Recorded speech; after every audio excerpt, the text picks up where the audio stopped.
عداوت مجھ سے کیوں اتنی، میں تو قرآن کا داعی ہوں، رسول اللہ کا وارث، صحابہ کا سپاہی ہوں۔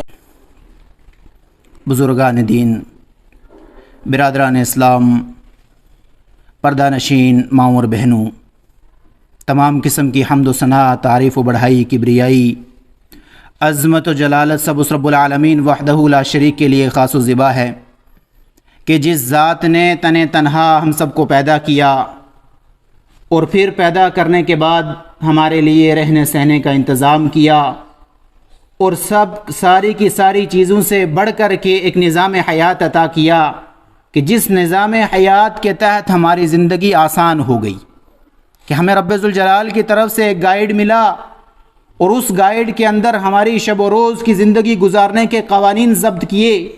ان قوانین سے زندگی کے اصول سیکھنے کا جو سلسلہ آدم علی نبینا علیہ السلام سے شروع ہوا اور محمد الرسول اللہ صلی اللہ علیہ وسلم کے اوپر آ کر کے اختتام ہوا، وہ سلسلہ، وہ نظام حیات قرآن کریم کی شکل میں ہمارے پاس موجود۔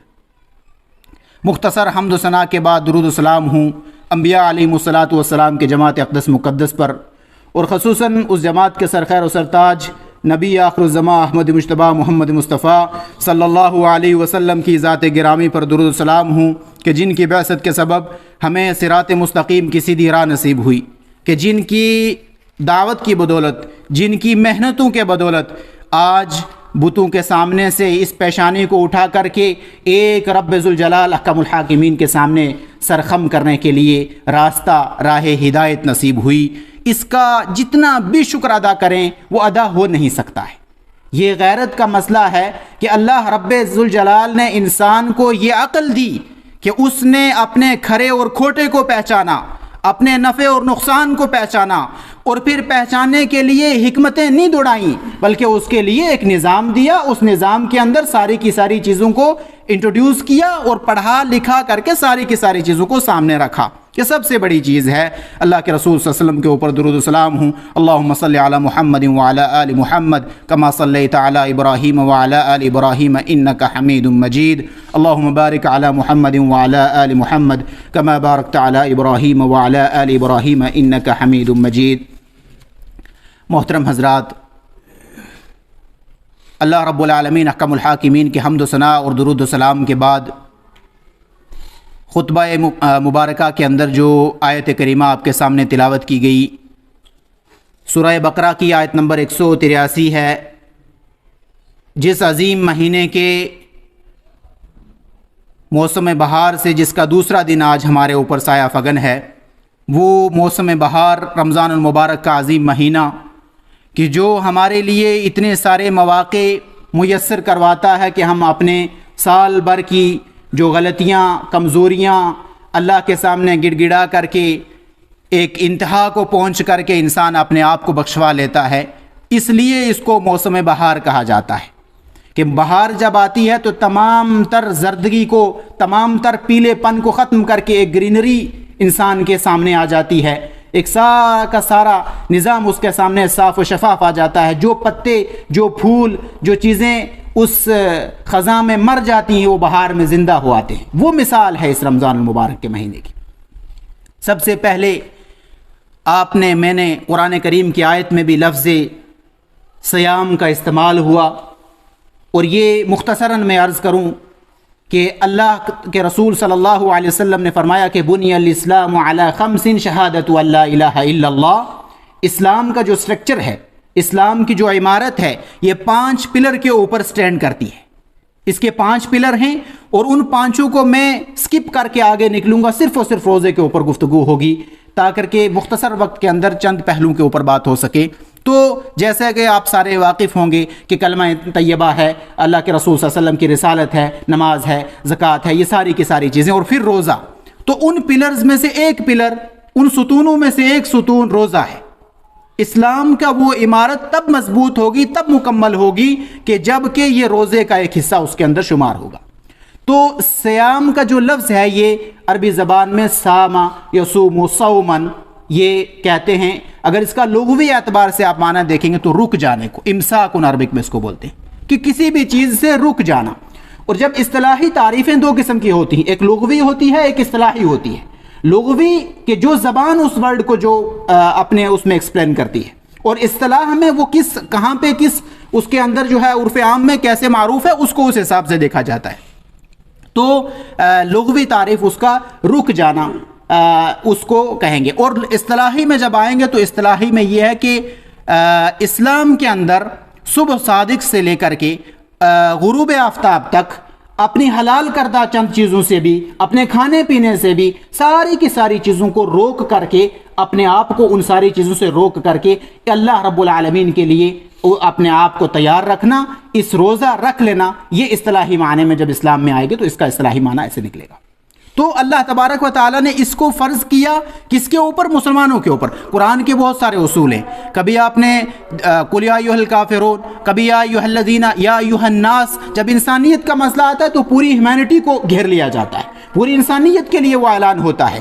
جب نبی کریم صلی اللہ علیہ وسلم آئے تو اعلان ہوا قل یا ایھا الناس انی رسول اللہ الیکم جمیعا, کہہ دیجئے کہ میں تم سب لوگوں کی طرف رسول بنا کر کے بھیجا گیا ہوں. لیکن یہاں پر کیا ہوا؟ یا ایھا الذین آمنوا کتب علیکم الصیام, ایمان والوں کو خاص کر دیا گیا کہ آپ کے اوپر اللہ تبارک و تعالی نے روزوں کو فرض قرار دیا ہے. کب فرض ہوئے؟ وہ ہجرت کی دوسری صدی تھی. اس ہجرت کے دوسری صدی کے اندر شعبان المعظم کا مہینہ چل رہا تھا, اور وہ کچھ اختلافات بھی ہیں اس میں کہ کس عشرے میں اور کون سی تاریخ کو, تو لیکن شعبان کا مہینہ تھا. تو آیت کریمہ کا نزول ہوا, فرمایا یا ایھا الذین آمنوا کتب علیکم الصیام. اب آپ نماز کو پورا کر چکے ہیں, کلمہ طیبہ کی تعلیم آپ تک پہنچ چکی ہے, آپ نے قبول کر لی ہے, زکوٰۃ کو بہت سارے لوگ پہنچ چکے ہیں, اب آپ کے اوپر روزے کا معاملہ آ رہا ہے. لہذا کتب علیکم الصیام کما کتب علی الذین من قبلکم. کوئی نئی چیز آپ کے اوپر یا ہمارے اوپر انٹروڈیوس نہیں کر دی گئی ہے, یہ متعارف آلریڈی تھی, پہلے سے رہی ہے. ہر قوم کے اندر روزوں کا سلسلہ رہا ہے. کسی نے ایک روزہ رکھ لیا, کسی نے کہا ہم ایک کو مانتے ہی نہیں, ہم 30 رکھیں گے, کسی نے کہا 30 بھی کم ہیں 50 رکھیں گے, اتنے سے کیا ہونے والا. تو یہ ساری بحث ہے. اس کے اندر سے اللہ تبارک و تعالی نے فرمایا کہ یہ چیز ویسے ہی ہے, کتب علیکم الصیام کما کتب علی الذین من قبلکم, جیسا تم سے پہلے لوگوں کے اوپر, پہلی امتوں کے اندر, چاہے وہ 1 دن کا تھا, چاہے وہ 10 دن کے تھے, چاہے وہ 30 دن کے تھے, 50 دن کے تھے, لیکن وہ وہاں پر یہ چیز موجود تھی, اور اس موجود چیز کو کتب علیکم الصیام کما کتب علی الذین من قبلکم لعلکم تتقون. اور ہر چیز کا ایک رزلٹ نکل کر کے آتا ہے. بچہ پڑھتا ہے, ایگزام دیتا ہے, ساری چیزیں سامنے آتی ہیں, پھر ہم انتظار کرتے ہیں کہ جب تک اس کا گریڈ کارڈ ہمارے سامنے نہیں آتا ہم یقین نہیں کرتے کہ اس نے کیا لکھا ہوگا یا اس کا ہمارے پاس کیا آیا. تو ہر چیز کا ایک رزلٹ آنا ہوتا ہے. جب یہ کام ہو گیا تو اللہ تبارک و تعالی نے فرمایا اس کا رزلٹ کیا آئے گا, اس کا نتیجہ تمہارے سامنے کیا آئے گا, کیوں دیا جا رہا ہے تمہیں, کیوں تمہارے اوپر ایک کھانے پینے کو اور تمہارے خواہشات نفس جو چیزیں ہیں جو حلال ہیں آپ کے لیے ان کو روکا جا رہا ہے. تو فرمایا لعلکم تتقون, تاکہ تم تقوی اختیار کرو, پرہیزگار بن جاؤ. اور ایک نقطہ عرض کر دوں, اسلام کی جتنی بھی بڑی عبادتیں ہیں, قربانی کو لے لیجئے اور دوسرے حج ہے, دوسری جتنی بھی چیزیں ہیں, ان سارے کے ساروں کے ساتھ ایک نقطہ جڑا ہوا ہے تقوی کا. اور اللہ کے رسول صلی اللہ علیہ وسلم ہمیشہ تقوی سے ہی بات کی گفتگو ابتدا کیا کرتے تھے. قرآن کے اندر سورہ احزاب کو دیکھیے, فرمایا یا ایھا الذین آمنوا اتقوا اللہ قولوا قولا سدیدا یصلح لکم اعمالکم ویغفر لکم ذنوبکم. اور دوسری جگہ فرمایا یا ایھا الذین آمنوا اتقوا اللہ حق تقاتہ ولا تموتن الا وانتم مسلمون. تو تقوی کے اوپر پورا فوکس رہا ہے ہمیشہ سے, کیونکہ ڈر جانا مقصد ہے. جب اللہ کی ذات سے کوئی شخص ڈر جائے گا اس کے اعمال پختہ ہوں گے, اعمال اس کے صحیح ہوں گے. دیکھو ایک علمی نقطہ ہے کہ عمل سے پہلے نیت, اور نیت سے پہلے کبھی کبھی علماء کہتے ہیں کہ علم کا ہونا ضروری ہے. جب علم ہوگا, نیت درست ہوگی, پھر آپ کا عمل ہوگا تو وہ عمل قابل قبول ہو جاتا ہے, وہ اپنے درجے کی انتہا تک پہنچ جاتا ہے. لہٰذا یہ روزے کا جو تھا یہ دوسری صدی کے اندر جو ہے وہ آیت نزول ہوئی, اور اس کے بعد سے اللہ کے رسول صلی اللہ علیہ وسلم نے اس عظیم عبادت کو جو ہے وہ کیا, اور اس کے سارے مسائل سامنے آئے. اس کے بعد سب سے پہلا نقطہ نیت کا مسئلہ ہے کہ نیت کیا چیز ہے. تو نیت, اس کی جو تعریف ہے وہ ہے دل کے ارادے کا نام نیت ہے. قرآن کریم کے اندر اللہ رب کریم نے فرمایا ان اللہ فالق الحب والنوى, تو نوا جو ہے یہ اسی نوا سے نیت بنا ہے. تو اس نوا کی جب تعریف دیکھی جاتی ہے تو جو دانہ ہم اپنی زمینوں میں بوتے ہیں اس کے اندر آپ مکئی کو لے گئے اس کے اندر ایک وائٹ بیج ہوتا ہے سیڈ اندر جو جس سے تنا اصل میں آتا ہے. تو کبھی کبھی کیا ہوتا ہے کہ وہ اصل جو دانہ ہے وہ پھٹا ہوا وہیں زمین میں آپ کو دکھے گا, اس کے ساتھ سے وہ چڑھنا شروع ہو جاتا ہے نیا جو پودا آتا ہے. تو وہ جو اصل باریک وائٹ قسم کا جو سفید قسم کا جو ایک بیج ہے وہ بیج وہاں سے نکال دیتا ہے اپنا الگ تنا, اور یہ مکہ کا دانہ یا دوسرا وہ الگ سے پھٹ کے انسان کو کبھی کبھی لگتا ہے یہ تو نہیں, اب تو یہ پیداوار نہیں ہوگا کیونکہ تو جلی ہوئی دکھ رہی ہے. تو ان چیزوں کو جو ہے اس طریقے سے کنیکشن ہے ان چیز کا کہ نوا وہ چیز ہے کتنی اندر کی ہے ہم محسوس بھی نہیں کر پاتے ہیں. تو دل کے ارادے کا نام نیت ہے. یہ جو بہت سارے کچھ عربک میں, کچھ پرشین میں, کچھ دوسری زبانوں میں ملا جلا کر کچھ الفاظ ہم نے بنائے ہوئے ہیں کہ غدن نویت ان اصوم غدن فلاں فلاں فلاں. تو شریعت محمدیہ صلی اللہ علیہ وسلم سے کسی قسم کے میری معلومات کے مطابق ایسے الفاظ کہیں پر بھی ثابت نہیں ہیں. صرف اور صرف افطار کے وقت بسم اللہ کر کے آپ افطار کریں گے. اور کھانے کے تعلق سے بھی جو ہے نا حدیث کے اندر جو لفظ موجود ہے جب ہم کھانا شروع کریں تو بسم اللہ ہی ہے. وضو کے ساتھ جب ہم وضو کرنا شروع کریں تو ہم وہاں بسم اللہ الرحمن الرحیم پورا لمبا پڑھ لیتے تو, لیکن حدیث سے بسم اللہ ہی ملتا ہے, صرف بسم اللہ الرحمن الرحیم بھی نہیں ملتا. تو لہٰذا اسلام اور ان چیزوں کی حقیقتوں کو سمجھنے کے لیے اعمال کو سب سے پہلے علم کی روشنی میں تولنا یہ بڑی ضروری چیز ہوتی ہے. تو نیت اس چیز کا نام ہے. اس کے بعد افطار کے وقت جو ہے وہ دعا اللہ کے رسول صلی اللہ علیہ وسلم سے ثابت ہے کہ پہلے تو آپ افطار سے پہلے دعا کریں, وہ قبولیت کا وقت ہوتا ہے. جتنی آپ مانگ سکتے ہیں اللہ رب العالمین سے وہ دعا مانگیں. اور قبولیت کے بہترین وقت ہے وہ کہ اللہ تبارک و تعالی روزے دار کے جو ہے وہ 2 خوشی کے وقتوں میں سے ایک وقت ہے, اس وقت جو ہے وہ مانگا جائے. اور جب آپ افطار کر چکے بسم اللہ پڑھنے کے بعد, اس کے بعد جب آپ پانی پی لیں تو ذهب الظمأ وابتلت العروق وثبت الاجر. یہ صحیح سنت سے ثابت ہے. اس دعا کو یاد کریں, ذهب الظمأ وابتلت العروق وثبت الاجر انشاءاللہ, کہ ذهب الظمأ پیاس چلی گئی, پانی پی لیا, کھا لیا, افطار کر لیا, ذهب الظمأ ہماری پیاس چلے گی, وابتلت العروق اور جو رگیں خشک ہو گئی تھی وہ رگیں تر ہو گئی ہیں, ان کو کھل دیا گیا ہے, اب اپنی سانس اچھے سے لیں گی. اور ثبت الاجر انشاءاللہ, اللہ تبارک و تعالی نے اگر چاہا تو میرا اجر ثابت ہو گیا ہے.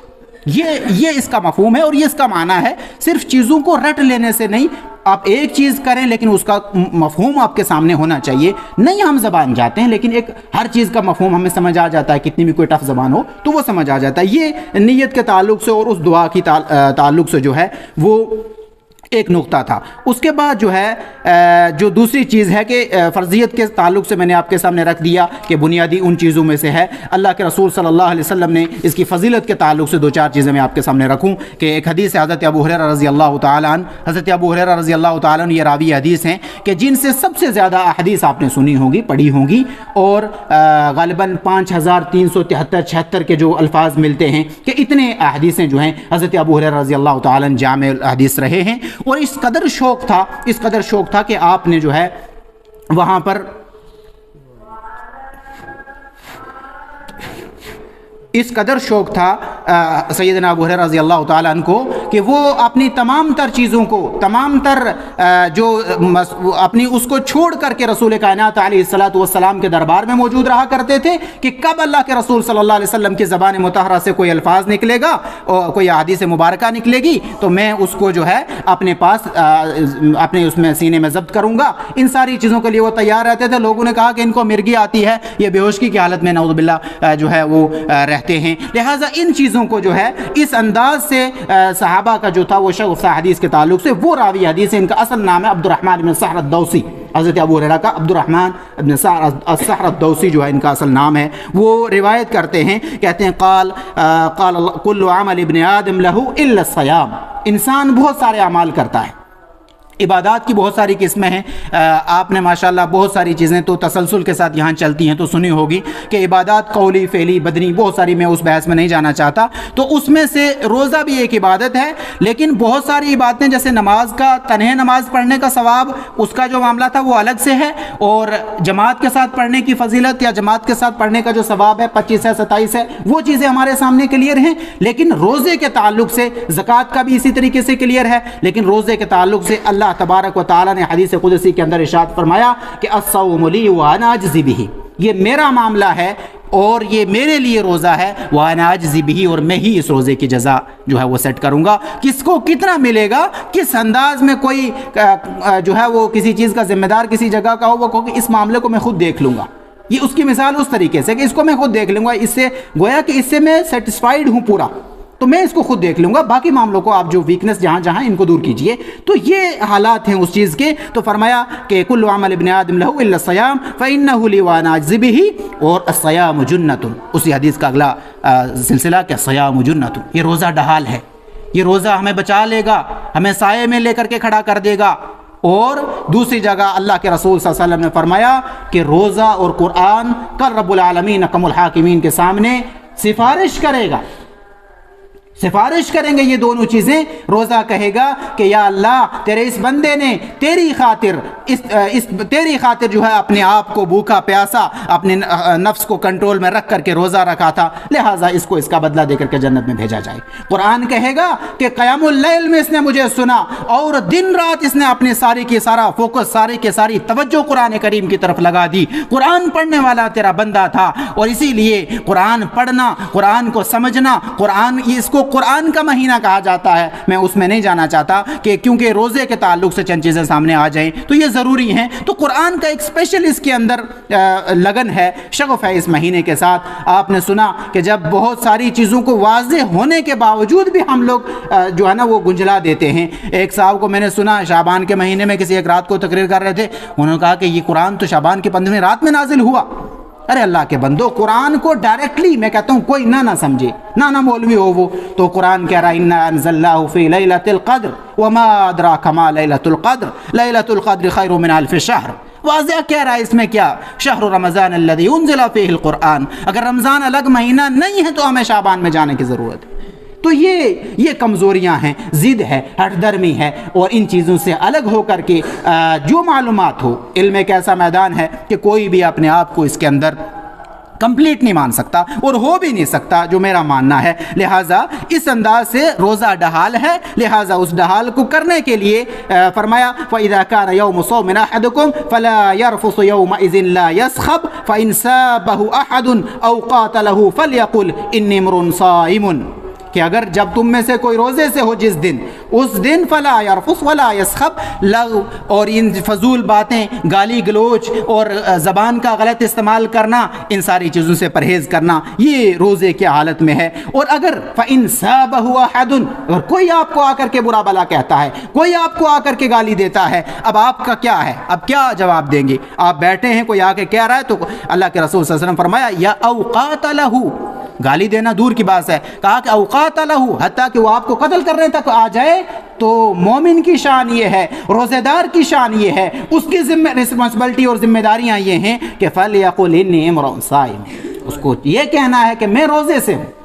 ارے تو کر لے جو تجھے کرنا ہے، دیکھ لیں گے، لیکن میرے رب نے جو رسول رحمت علیہ الصلاۃ والسلام کے تھرو سے جو میرے پاس دعوت پہنچائی ہے، تو مجھے حکم ہے میرے رب کا، آج میں روزے سے ہوں، فَلْيَقُلْ إِنِّي امْرُؤٌ صَائِمٌ، میں روزے سے ہوں، میں آج تجھ سے بدلہ نہیں لوں گا، اور میں اپنے رب کے لیے ایک عبادت ہے، اس نے مجھے وہ وعدہ دیا ہے کہ الصوم لی وأنا أجزی بہ، روزہ میرے لیے ہے اور میں اس کی جو ہے وہ روزے دار کا جو ہے وہ اجر جو ہے وہ میں خود فکس کروں گا، لہٰذا یہ روزے دار کے لیے ہے۔ آپ کو مجھے اس معاملے میں نرم ہو جانا ہے، اس طریقے سے اللہ تعالیٰ کے ہاں نرمی اختیار کر کے، گڑ گڑا کر کے، کہتے ہیں نا جو بے شرمی کی انتہا ہم کر دیتے ہیں، کبھی کبھی کسی کے پاؤں پکڑنے پڑتے ہیں انسانوں میں، مالک کے پکڑنے کی تو وہ معاملہ ہی نہیں ہے، انسانوں میں کبھی کبھی ہمیں ایسے لوگ، ایسی چیزیں آپ کے سامنے آتی ہوں گی کہ یہ ناک نا بڑی پیاری چیز ہے، کہتے ہیں کہ ناک، ایک عربی کے شاعر ہیں، وہ ناک کے اوپر باضابطہ انہوں نے ایک وہ نظم اور قصیدے کہہ دیے کہ ناک کس کی لمبی ہوتی ہے تو خوبصورتی کیسے ہوتی ہے، تو یہ ساری چیزیں فضول بحث،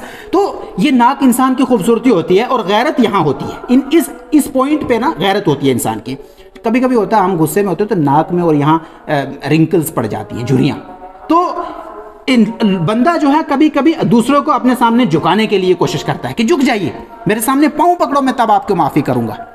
تو میں کہتا ہوں اس انتہا تک بندے کو اللہ تعالیٰ کے ہاں پہنچ جانا چاہیے، جب مانگنا ہو، جب معاف کروانا ہو تو اللہ کے سامنے پہنچیے۔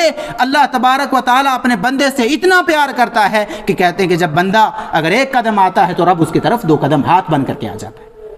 لہٰذا یہ معاملہ تھا. والذی نفس محمد بیدی، قسم دیکھیے یہ والذی، یہ واو جو ہوتا ہے عربی میں اس کو واو قسمیہ کہتے ہیں. والذی نفس محمد بیدی، اس ذات کی قسم جس کے قبضہ قدرت میں محمد الرسول اللہ صلی اللہ علیہ وسلم کی جان ہے.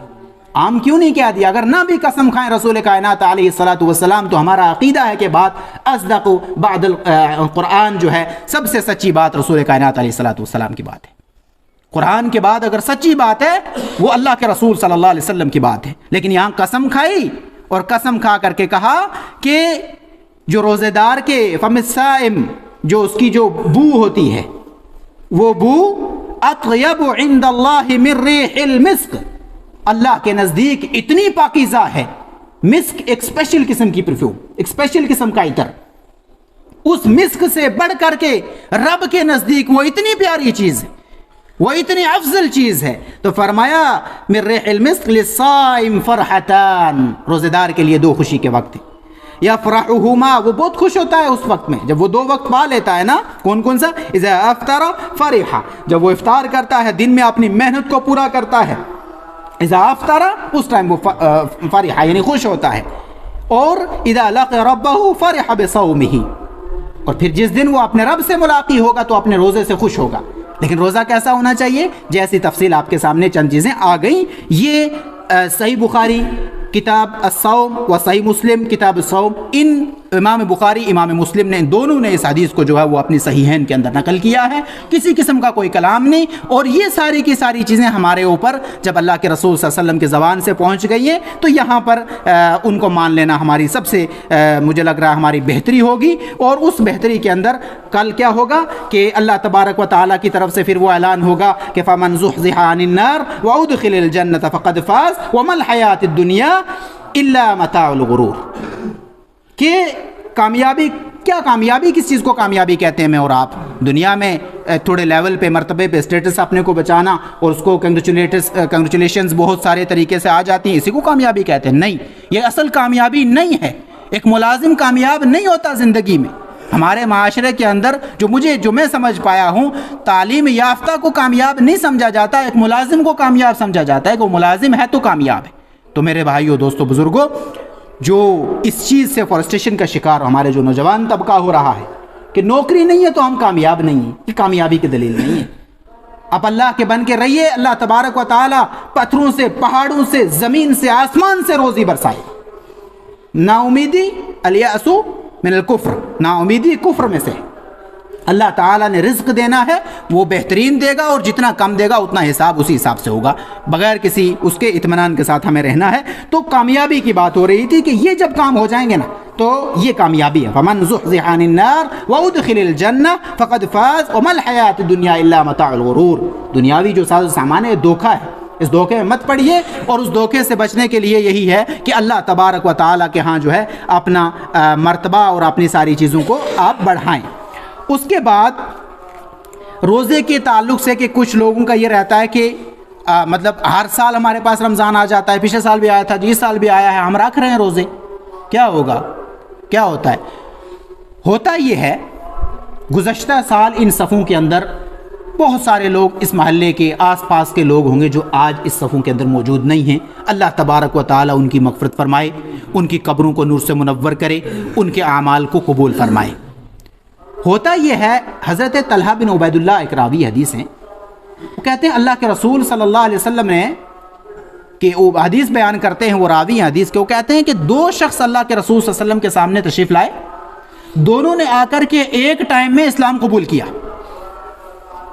رمضان کی جو فضیلت ہے اس کی طرف میرا اشارہ ہے کہ دونوں ایک ٹائم آئے، آ کر کے اسلام قبول کیا.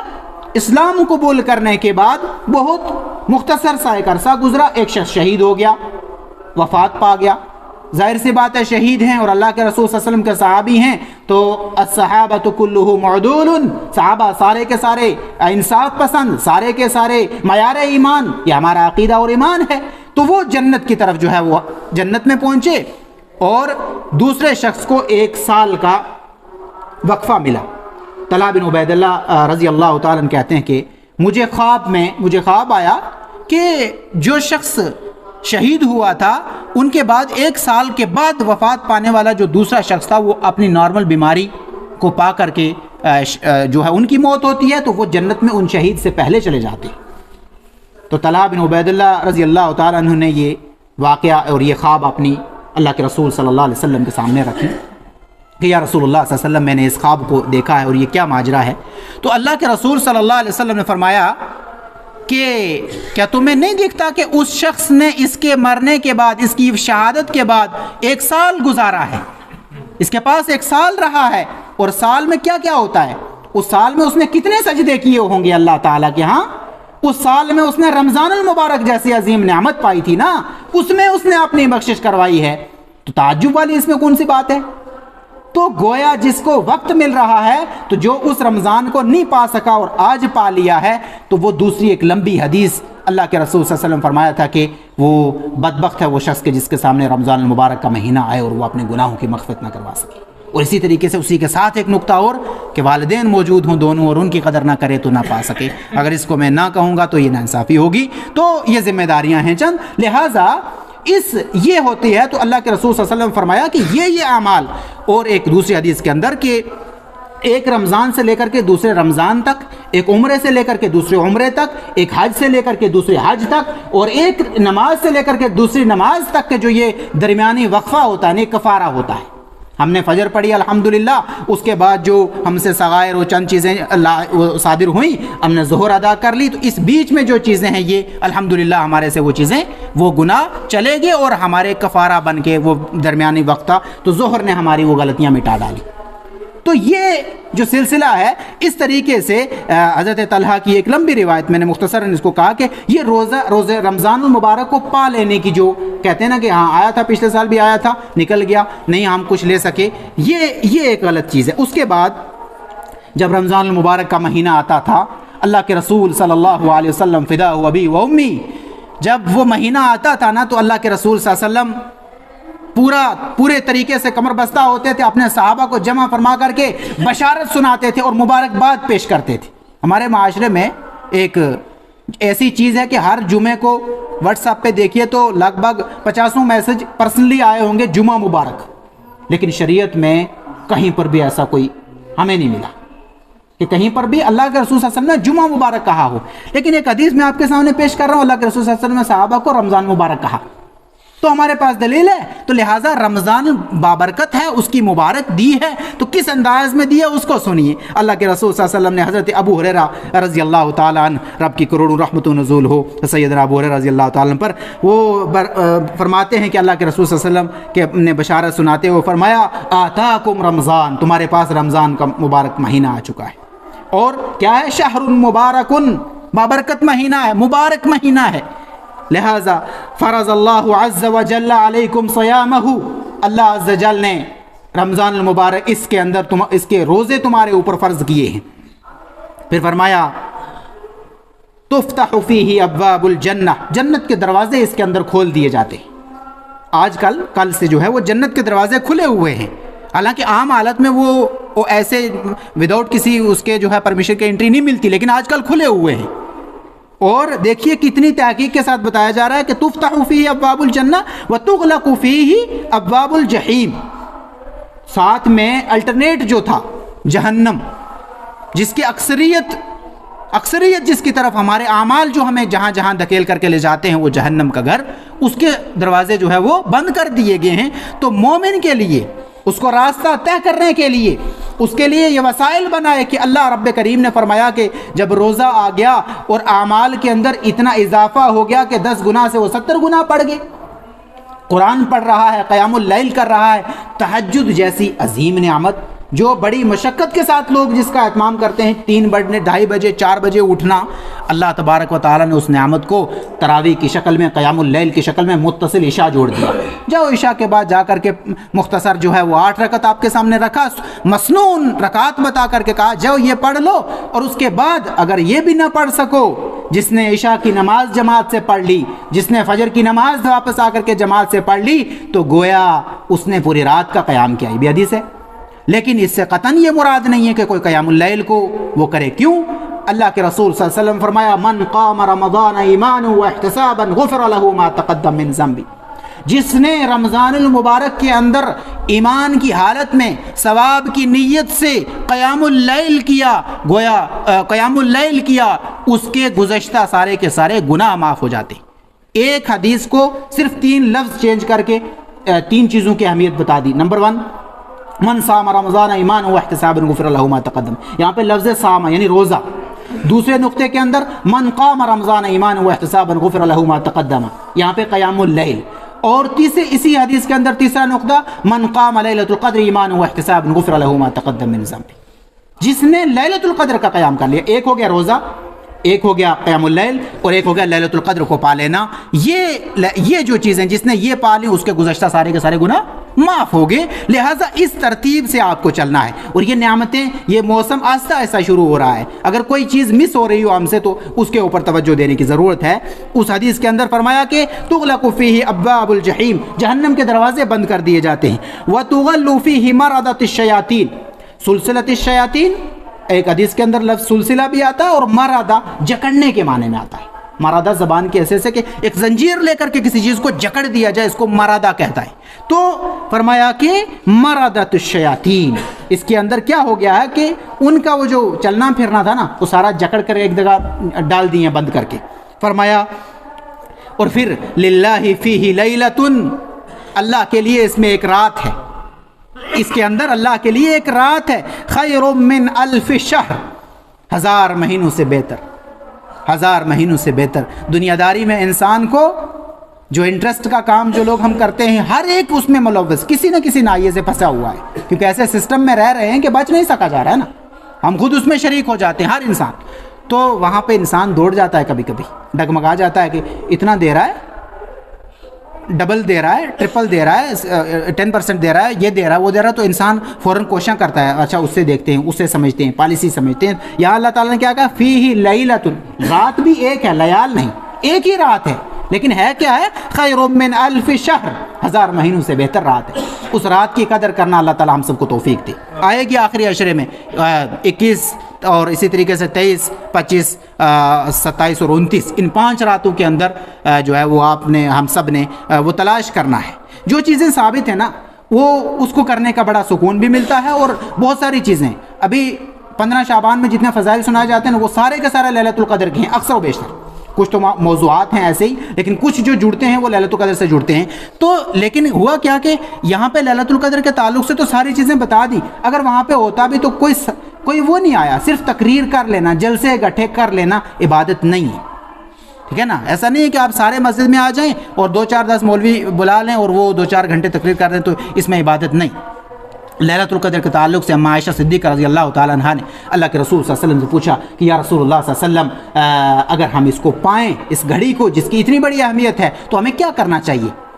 تو فرمایا کہ معافی مانگنی چاہیے، اللہم انک عفو تحب العفو فاعف عنی فاعف عنا، بس یہ دعا ہے۔ پوری رات آپ اس کو پڑھیے نا، ہمیشہ 5 کے 5 راتوں میں پڑھیے، تو گویا آپ نے اس چیز کا فیض حاصل کیا۔ نہیں نا اللہ کے رسول صلی اللہ علیہ وسلم نے فرمایا کہ تمہیں اتنے پارے قرآن پڑھنے ہیں، تمہیں اتنی بار یہ کرنا ہے، اگر ہوتا تو بتا دیے جاتے، نعوذ باللہ من ذالک۔ تو اس کا مطلب یہ ہے کہ ہم یہ سمجھتے ہیں کہ قد خان الرسول صلی اللہ علیہ وسلم فی شریعتہ، کہ اللہ کے رسول صلی اللہ علیہ وسلم نے اپنی شریعت کے پہنچانے میں خیانت کی ہے، ٹھیک ہے؟ یہ ایمان نہیں ہے۔ ہمارا ایمان ہے کہ وما ينطق عن الهوى ان هو الا وحی یوحى، وہ وہی چیزیں تھیں جو وہی آتی تھی، اس کے بغیر نہیں۔ اور فرمایا من حرم خیرها فقد حرم، جس نے اس کی بھلائی کو پا لیا نا، اس نے اس کی بھلائی کو پا لیا، اور جو محروم رہ گیا وہ محروم ہی رہ گیا۔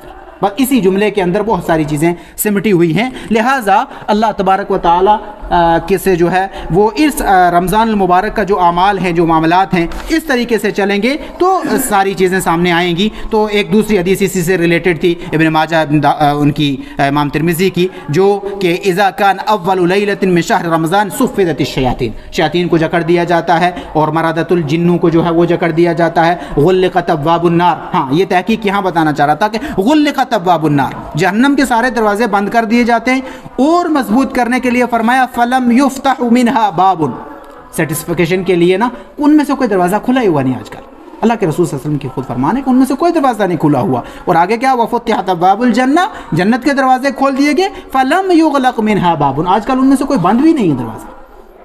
تو یہ آسانیاں ہیں, یہ راستے ہموار ہو چکے ہیں. وَيُنَادِي مُنَادٍ, اور پھر یہ کرنے کے بعد, راستہ ہموار کرنے کے بعد آ کر کے آپ کو ایک پکار کر کے پکار دینے والا یہ بھی کہہ رہا ہے کہ وَيُنَادِي مُنَادٍ يَا بَاغِيَ الْخَيْرِ أَقْبِلْ وَيَا بَاغِيَ الشَّرِّ أَقْصِرْ. او اللہ کے بندے, اے بلائی کو چاہنے والے, آ تو آگے بڑھ, میں تیری مدد کر رہا ہوں, میں تیرے سامنے سے شیاطین کو ہٹا رہا ہوں, تجھے بستر سے اچانک سے تیری آنکھ کھول دے رہا ہوں, تجھے بستروں کا پیار نہیں دے رہا ہوں, تجھے کم کھانے میں بھی تجھے سکون ہے, تجھے ساری کی ساری چیزوں سے ہٹا کر کے آ تو آگے بڑھ. اور پھر ہم کسی کو برائی کرنے سے روکتے نہیں نا, روک پاتے ہی نہیں ہے. آج ایسی سوسائٹی ہے کہ ہم کسی کو نہیں کہہ سکتے کہ تم غلط کر رہے ہو. تو فرمایا یا باغی شر اکثر, کہ جو آگے جا رہا ہے نا برائی میں, اس کو بھی روکا جا رہا ہے. ارے اللہ کے بندے رک جا, یہ تیرے لیے نقصان دہ ہوگا, یہاں رک جا, کہیں تمہارا ایکسیڈنٹ ہو سکتا ہے, سلپ ہو سکتے ہو. تو یہ سلسلہ ہے ان ساری چیزوں کا.